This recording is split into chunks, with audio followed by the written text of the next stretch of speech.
Tulala na naman sa langit, patuloy naglalayag ang isip, hindi ko masagot ang daan-daang bakit. Bakit? Bakit ang mundo'y napakalupit na kahit yung itinuturing kong mundo'y niluwagan na ang kapit, bumitaw na kahit hinigpitan ko pa ang kapit. Iniwan ako ng mundo ko, noon pang mga panahong itinatakwil na ako ng buong mundo, iniwan mo ko sa gitna ng pag-iisa. Noon pang mga panahong kailangan kita. Alam kong hindi sapat ang pasensya. Hindi sagot ang paumanhin, patawarin kahit na magdalihensya.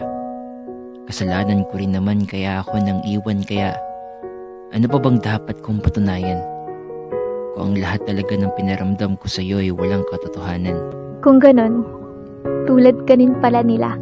Nakakatawa kasi akala ko totoo lahat ng iyong ipinakita. Masyado ba akong naging tanga? Kaya hindi ko nakitang kating-katik ka nang bumitaw. Kaya ba hindi ko namalayan yung unti-unti mong panlalamig? Kasi ang dahilan, ang katotohanan, hindi mo ko minahal kailanman. Sana naging malinaw na sa'yo. Masyadong magulo ang pag-ibig na dulot mo. Tila isang panaginip na bumabalot sa buong mundo ko. Alam mo, napilitan lang ako eh. Naawa na lang kaya pinagpatuloy ko. Oo, aaminin kong nasaktan kita. Pero nangyari na. Magsusumbatan pa ba? Siguro nga, tama ka. Bakit ko nga ba isusumbat pa ang nangyari na? Ngayon, malinaw na sa akin ang lahat. Nagsilbi lang pala akong pantapal sa dumurugo mong sugat. Kinailangan mo lang pala ako dahil gusto mong makalimot. Pero bakit hindi mo man lang naisip na maaari akong magkaroon ng labis na poot minahal kita? Alam mo yun, di ba? Hindi mo ba dama? O naging manhid ka na lang talaga? Naririndi na ako sa mga sinasambit mo. Hindi ko na kasi talaga matukoy kung nasa na ba ang salitang tayo. Nasan? Nasa puso mo pa ba? Mapipigilan mo ba ang pusong tapos ng mahalin ng dating nakaraan niya? Anong gagawin ko? Ayusin ang tayo. Kung isusumbat mo lang yung pangako kong hindi nagkatotoo, hindi ako naging duwag.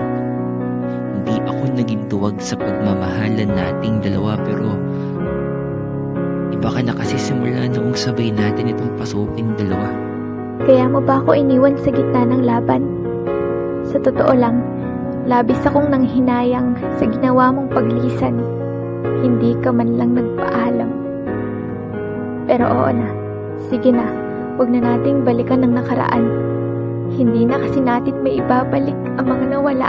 Mapahiran man ang bawat patak ng luha ay wala na tayong magagawa. Ang tapos ay tapos na. Hindi na maaaring baguhin ang simula at hindi na maaaring ibalik lahat sa simula. Dumating lang ako bilang isa sa mga pagkatuto mo. Hindi para samahan ako buong buhay mo. Minahal naman kita sa kabila ng lahat, kaya nais kong tapusin na natin ito. Marahil nga, tama ka. Ang tapos, itapos na. Hindi na nga maaaring baguhin ang mga bagay na tapos na.